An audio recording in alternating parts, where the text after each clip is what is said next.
하나님은 살아 계셔서 그는 생각을 하시고 또한 말씀하시고 또한 행동하시는 하나님이시다는 것을 우리가 잘 이해를 해야 합니다. 하나님이 살아 계신다는 것이 마치 허공에서 공상 영화, 공상 만화 같은 이야기가 아니고 하나님은 살아계시다. 살아계신 주 나의 참된 생명 하고 찬송을 부르고 우리가 그렇게 고백을 하는 것은 그 하나님이 살아계셔서 지각을 가져서 생각하시고 무엇을 알고 무엇을 진행하시고 또한 정서적 분위기를 가지고 계시고 결단하시고 우리를 인도하시는 분이시다는 것이에요. 특별히 오늘 살펴보려고 하는 마가복음은 그 살아계시는 하나님은 말씀하시는 하나님이실 뿐만이 아니라 행동하시는 하니까 좀 어색해서 역사하시는 일하시는 하나님이시다는 것에 초점을 맞추어 있는 것이 좀 특이하고 좀 인상 깊은 그런 복음서이다는 것입니다. 하나님의 아들 예수 그리스도는 본질상 하나님과 동등하신 하나님이시지만은 그는 동등됨을 취할 것으로 여기지 아니하시고 자기를 비어 종의 형체를 가지사 사람의 몸을 입고 이 땅에 오셨어요. 그래서 그가 하시기를 너희들은 나를 누구라 생각하느냐? 너희들은 어떻게 생각하느냐라고 물었을 때에 마태복음에서는 바요나 시모나 너는 어떻게 생각하느냐? 주는 그리스도시요 살아계신 하나님의 아들이십니다 라고 고백하는 것을 기록해 두었고 마가복음에서는 주는 그리스도이십니다 라고 좀 더 간결한 표현을 담고 있습니다.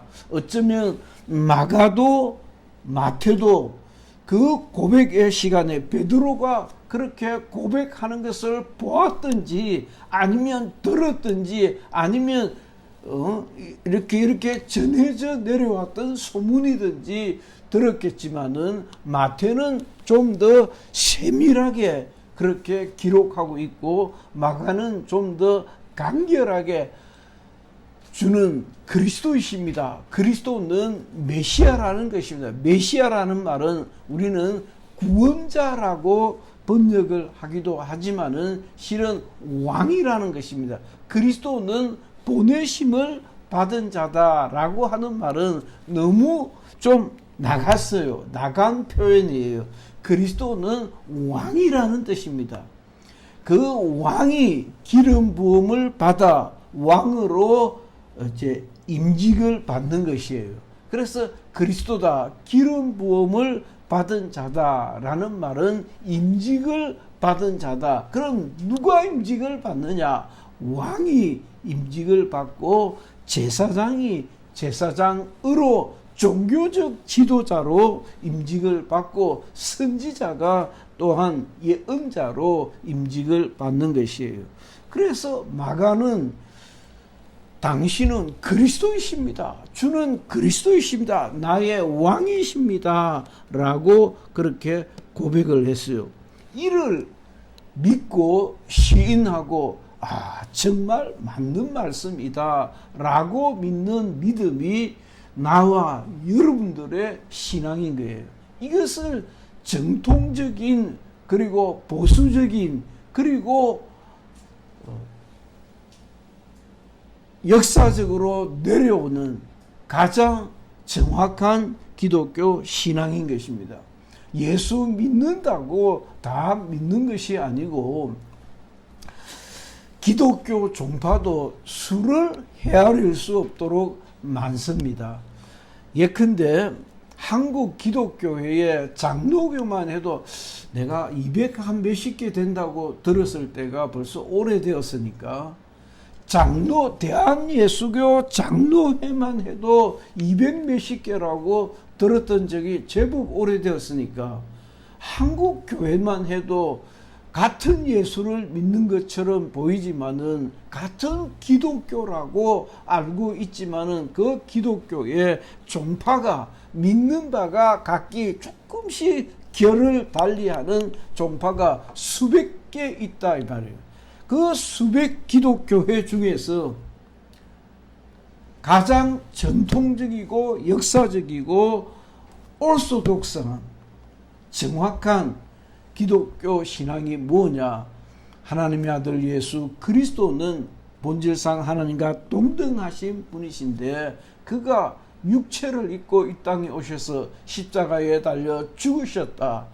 이를 믿는 자는 이 공로를, 이 은혜를 믿고 의지하는 자는 구원을 받을 것이다 라고 하는 그 믿음을 가진 자가 구원을 받는다 라고 하는 것입니다. 마가복음은 마태, 마가, 누가, 요한 우리가 알고 있는 바 신약 성경의 초두의 네 권 가운데 두 번째 성경입니다. 이 두 번째 성경은 우리가 방금도 살펴보았듯이 마가복음 16장 15절 하라고 그렇게 불렀듯이 이 네 성경 가운데 가장 짧은 성경입니다.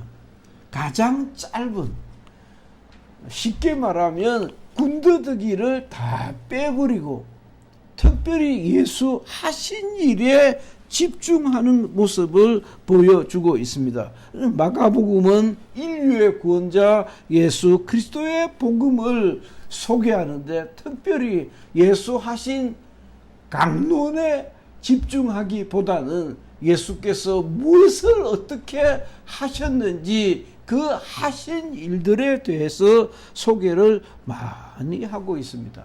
그러면서 마가복음 1장 1절에 참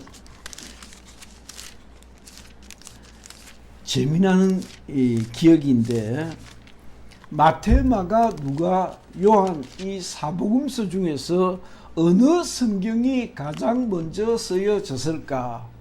라고 성경 학자들이 오랜 세월 공부도 하고 연구도 하고 또 토론도 하고 그랬는데 어떤 이가 하는 말이 하나님의 아들 예수 그리스도의 복음의 시작이라 라고 마가복음 1장 1절에 그렇게 되어 있어요.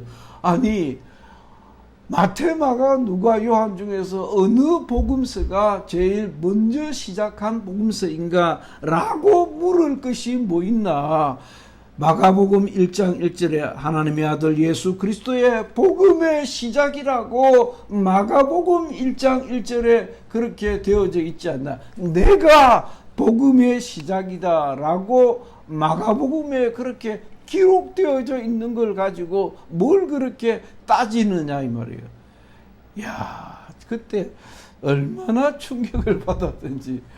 야, 성경을 저렇게도 볼 수 있구나. 저렇게도 볼 수 있는 거예요. 마가복음이 마태, 마가, 누가, 요한 이 사복음서의 원전 같은 성경이 아닐까라고 생각합니다. 성경에는 그렇게 기록이 되어 있어요. 마가복음이 원전이다. 그 마가복음에 마태는 마태로서의 살을 붙이고 누가는 누가로서의 살을 붙이고 요한은 요한 같은 시각으로 본 살을 붙인 것이다. 그러나 마가복음이 가장 원전이다 라고 생각을 했는데 금세기 한 20세기, 19세기 말 20세기 초 무렵에 성경신학이, 신약 성경신학이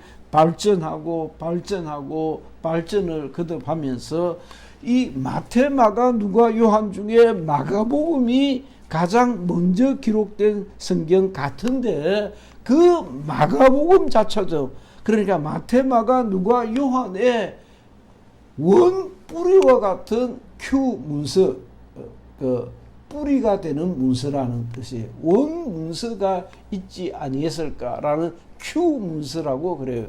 그 Q 문서가 있었을 것이다. 그 Q 문서에 가장 근접해 있는 것이 마가복음일 것이다. 왜? 일단 군더더기가 적으니까. 일단 군더더기가 적으니까. 참 재미있는 사례라 할 수 있는데, 이제 진영규 집사가 교회 총무로서 제가 목회 수상을 이제 막 날려 써놓으면 진 집사가 타이핑을 합니다. 타이핑을 하면 그 타이핑 해 놓은 것을 가지고 제가 수정을 또 하고 그래 합니다. 그런데 재미있는 것은 틀림없이 우리 진 집사는 목사님이 여기에서 여기까지 조금 A4 한 장이 안 되는 분량의 글을 써 주셨는데 꼭 다시 수정을 해서 돌려 보내줄 때는 한 장에서 한 5줄 정도, 5줄, 6줄 정도 되도록 그렇게 늘어나 있어요. 그것이 마태, 마가, 누가, 요한을 이해할 때 제대로 이해할 수 있는 사례라 할 수 있습니다. 처음 기록은 분량이 적었지만 그걸 가지고 수정 보완하면 자꾸 분량이 커간다고.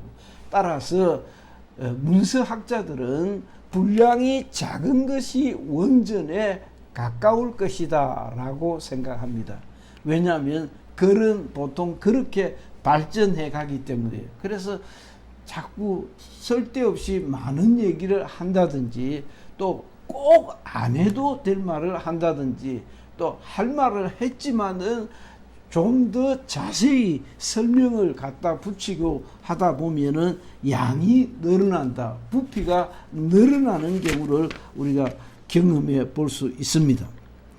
마가복음은 첫째, 예수 하신 일에 집중했다라고 말씀을 드릴 수가 있습니다. 침례를 받으신 주님께서 바로 나가셔서 14절에 1장 요한이 잡힌 후 예수께서 갈릴리에 오셔서 하나님의 복음을 전파하여 이르시되 때가 찼고 하나님의 나라가 가까웠으니 회개하고 복음을 믿으라 하시더라. 뭐가 빠져 있어요? 마가복음에는 예수 그리스도의 탄생에 관한 기록이 빠져 있는 것을 한눈에 발견할 수 있습니다. 그러니까 어떻게 하나님이 사람이 되셨단 말인가 라고 복잡하니까 이게 너무 복잡해. 그건 빼고 이야기하자. 바로 예수님께서 요한이 잡힌 후 예수께서 하나님의 복음을 전파하여 이르시되 라고 바로 주님께서 천국 복음을 전파하시는 것을 볼 수가 있습니다. 따라서 마가복음의 핵심은 복음을 전파하시는 예수 그리스도라 할 수 있어요. 그런데 그 복음을 산상보험같이 마태복음 5장, 6장, 7장 같은 산상보험 같은 그런 강론으로 시작하지 아니하시고 바로 제자들을 불러서 너희들도 나와 함께 복음을 전하자 하시고는 이제 가르치시고 귀신을 쫓으시고 병든 자를 고치시고 맹렬하게 역사하시는 것을 볼 수가 있습니다. 마가복음 1장이 무려 45절입니다. 45절 사이에 마가복음 1장에서 귀신을 쫓으시고 귀신 들린 사람을 고치시고 많은 사람을 고치시고 또한 나병 환자를 문둥병자를 고치시는 깨끗게 하시는 주님이 등장하십니다.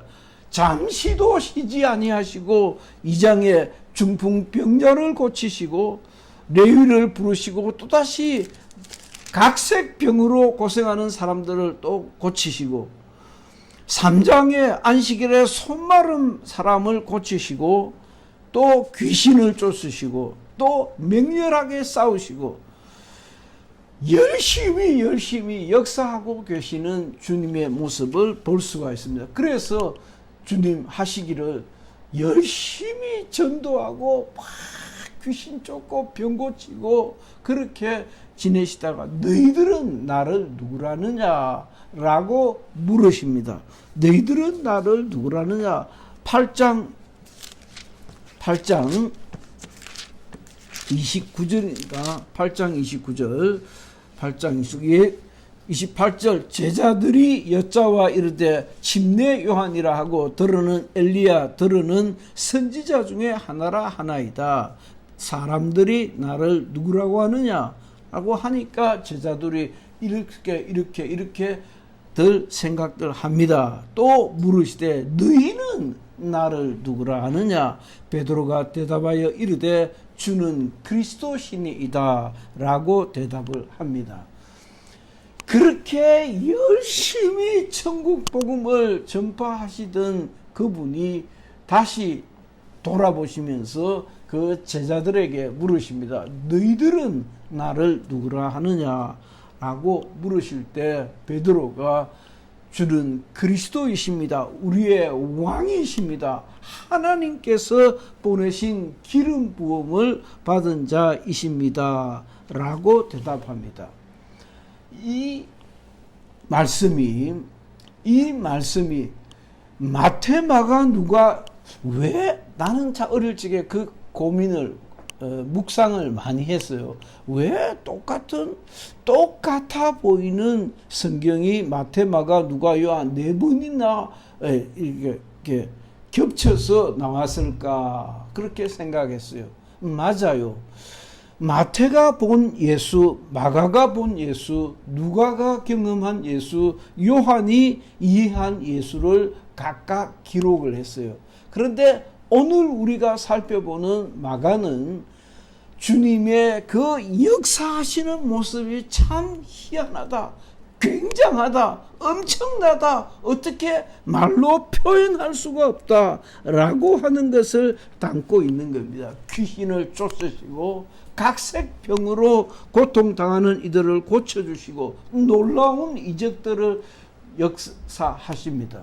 떡 5개와 물고기 2마리로, 떡 7개와 물고기 2마리로, 한 번은 5,000명을 먹이시고 한 번은 4,000명을 먹이시고, 그 4,000명 5,000명은 여자와 아이들을 뺀 제외한 남자들만 수를 헤아린 것입니다. 따라서 떡 5개와 물고기 2마리로 10,000명을 먹이시고 떡 7개와 물고기 2마리로 10,000명을 먹이시고 그리고 또 12광주리를 남기는 그런 놀라운 일을 행하시는 주님을 소개하고 있습니다. 그런데도 마가복음 10장 45절에 우리가 잘 아는, 또 우리가 참 사랑하고 마음속에 깊이 새겨놓는 말씀이 있습니다. 인자가 온 것은, 자 44절도 한번 봅시다. 43절부터 마가복음 10장 43절 시작. 너희 중에는 그렇지 않을지니 너희 중에 누구든지 크고자 하는 자는 너희를 섬기는 자가 되고 너희 중에 누구든지 의뜸이 되고자 하는 자는 모든 사람의 종이 되어야 하리라. 인자가 온 것은 섬김을 받으려 함이 아니라 도리어 섬기려 하고 자기 목숨을 많은 사람의 대속물로 주려 함이니라. 너희는 누구라 하느냐? 주는 그리스도 왕이십니다 하고 왕이라고 확인을 받았던 그 주님께서 내가 온 것은, 왕으로 온 것은, 그 왕은 섬김을 받는 왕이 아니라 도리어 섬기는 자가 되고, 섬김을 받는 자가 아니라 도리어 섬기려 하고 많은 사람의 대속물이 되는 왕으로 왔다는 것을 우리에게 보여줍니다. 이것이 마가복음의 핵심이라고 보면 됩니다. 그래서 마가복음을 일컬어서 마태복음을 일컬어서 마태복음은 마태, 마가, 누가, 요한 중에서 가장 구약 성경을 많이 인용한 복음서예요. 그래서 마태복음의 예수는 구원자, 구약 성경을 이룬 말씀대로 찾아오신 왕이신 예수를 우리에게 소개합니다. 반면에 마가복음은 같은 왕인데 그 왕이 종의 신분을 하고 있다는 종의 복음서라는 별명을 가지고 있습니다. 그 임금은, 그 그리스도는, 그 기름 부음을 받은 굉장한 역사를 하시는 그분은 섬김을 받으려 하지 아니하고 도리어 섬기려 하고 많은 사람의 대속물이 되려 오신 종의 신분으로 오셨다라고 하는 것이에요. 마태복음은 왕으로 오신 예수를 소개합니다. 마가복음은 종의 신분으로 오신 예수를 우리에게 소개합니다. 따라서 그 마가복음을 찬찬히 읽는 우리들의 마음속에는 나도 나의 주님과 같이 섬기는 자로 살아야 되겠다라고 하는 동의를, 마음의 감동을 받게 되는 거예요. 그렇게 역사하시고 주의 이름으로 귀신을 쫓고 각색 병든 자와 고통당하는 자들을 고치신 주님께서 너희는 나를 누구라 하느냐, 주는 그리스도십니다, 왕이십니다 라고 했지만은 인자가 온 것은 섬김을 받으려 하지 아니하고 섬기려 하고 도리어 많은 사람의 대속물이 되려 합니다 라고 당신을 재해석합니다. 나와 여러분들도 우리를 구원하신 주님을 본받아서 섬기는 자로 살 수 있기를 예수 이름으로 축원합니다. 뭘 가지고 섬기든지 좀 섬겨보려고 신용이라도 할 수 있기를 예수 이름으로 축원합니다. 뭘 가지고 섬기든지, 하다못해 지하철을 타서는 내가 굳이 안 일어서도 되는데 애써 일어서서 여기 앉으시지요 라고 섬길 수 있는 기회를 만들어 보는, 어떻게라도 굳이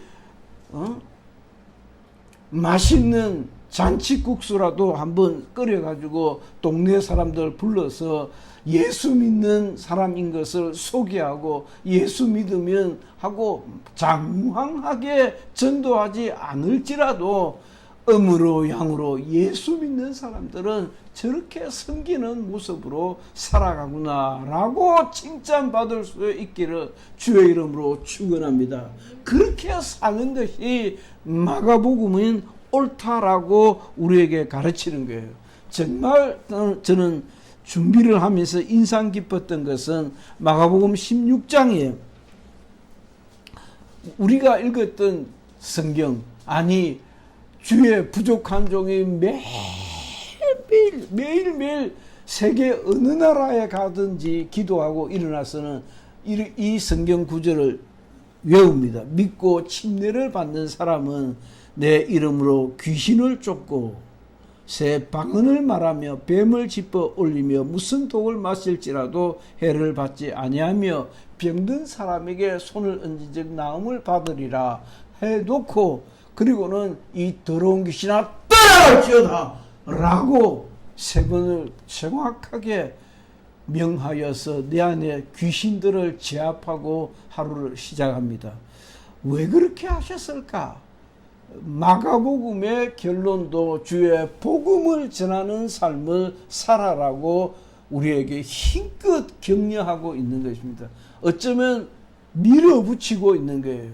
마가복음이 여러 이야기를 했습니다. 여러 가지 중요한 것들을 강조하고 우리에게 가르쳤습니다. 그럼에도 불구하고 믿고 침례를 받은 사람은 표적이 따를 것이다. 표적이 있는 삶을 살아야 된다. 시작. 표적이 있는 삶을 살자. 표적이 있는 삶을 살자. 표적이 무엇이에요? 표적이 좀 쉽게 얘기합시다.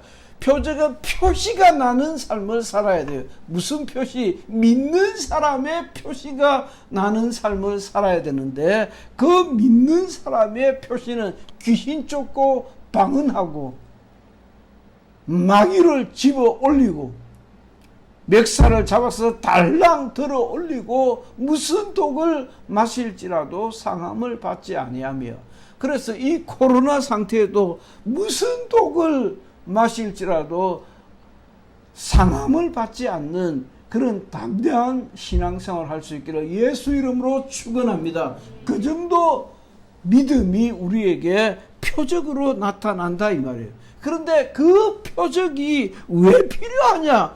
19절 20절 읽지 않았던 19절 20절 주 예수께서 말씀을 마치신 후에 하늘로 올리지사 하나님 우편에 앉으시니라. 제자들이 나가 두루 전파할세 주께서 함께 역사하사 그 따르는 표적으로 말씀을 확실히 증거하시니라. 왜 표적이 필요했습니까? 왜 표적이 필요했을까요? 왜 표적이 따라야 할까요? 내가 믿는 예수가 맞다 이 말이에요. 내가 믿는 예수가 맞다는 증거가 표적인 거예요. 그 믿는, 야, 저 사람 정말 예수 바로 믿는 사람이네 라고 하는 증거가, 라고 하는 표시가, 라고 하는 흔적이 나타나야 되는데, 귀신을 쫓고 새 방언을 말하며, 새 방언은 왜 할까요? 우리가 왜 방언을 할까요? 하나님과 교통. 저 사람은 하나님과 교통하는 사람이다. 할렐루야. 방언을 많이 할 수 있기를 예수 이름으로 축원합니다. 저 사람은 하나님과 이야기하는 사람이다. 자, 나는 하나님과 이야기하는 사람이다. 시작. 나는 하나님과 이야기하는 사람이다. 나는 하나님과 이야기하는 사람이다. 나는 하나님과 이야기하는 사람이다. 그게 방언이에요. 방언은 내 영혼이 하나님과 다이렉트로, 직통으로 하나님 아버지 이런 편에 내가 놓여 있습니다. 사실 오늘 아침에도 우리 어머니 권사님이 이렇게 좀 이상한 모습을 보이는데, 자, 이렇게 이제 어머니를 떠나보내야 되는 시간이 가까이 오고 있다라는 생각이 사실 좀 들어요. 어떻게 이게 수습이 안 돼요. 수습이 안 되고 설명이 안 돼요. 설명이.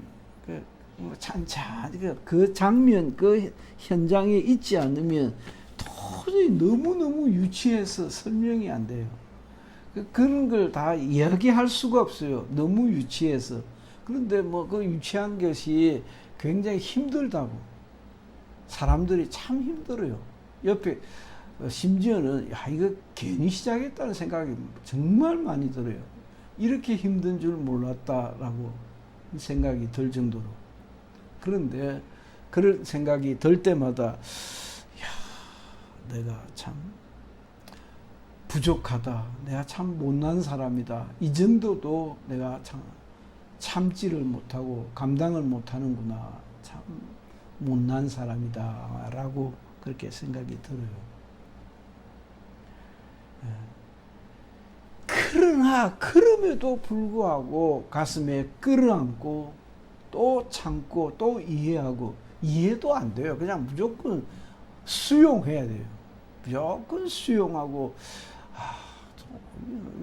정신과 의사한테 물어봐야 되나, 신경과 의사한테 물어야, 이럴 때는 어떻게 해야 되는지 잘 모르겠어요.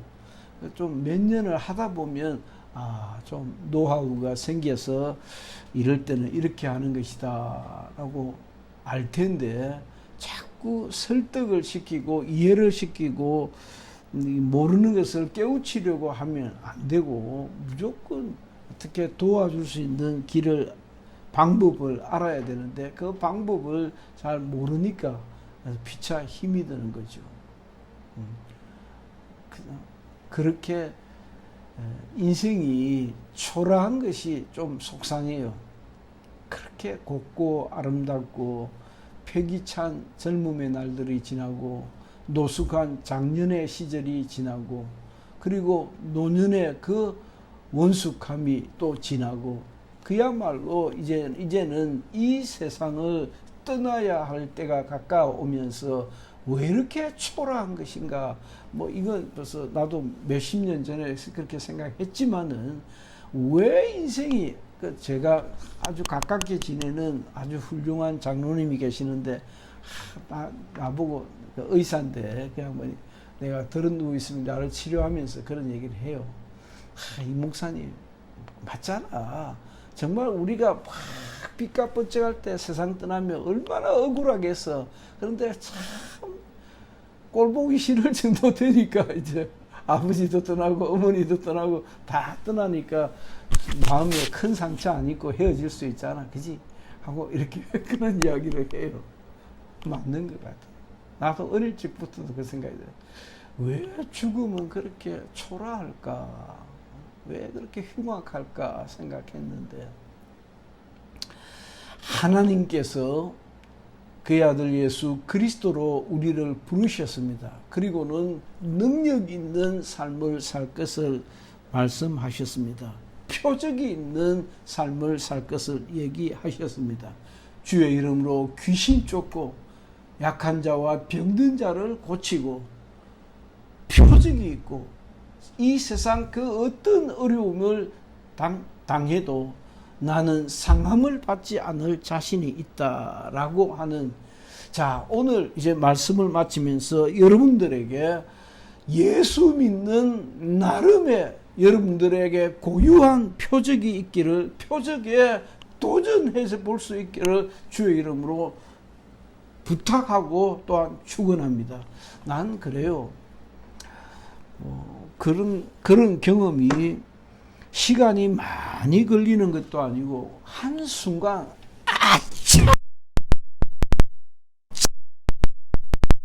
경험할 수 있는 것이기 때문에 나는 포기하지 않는데, 그게 뭐냐면 정말 하나님이 계시다는 것을 내가 육체로 한번 느낄 수 있는 경험을 하게 해주세요 라는 그런 비슷한 거예요.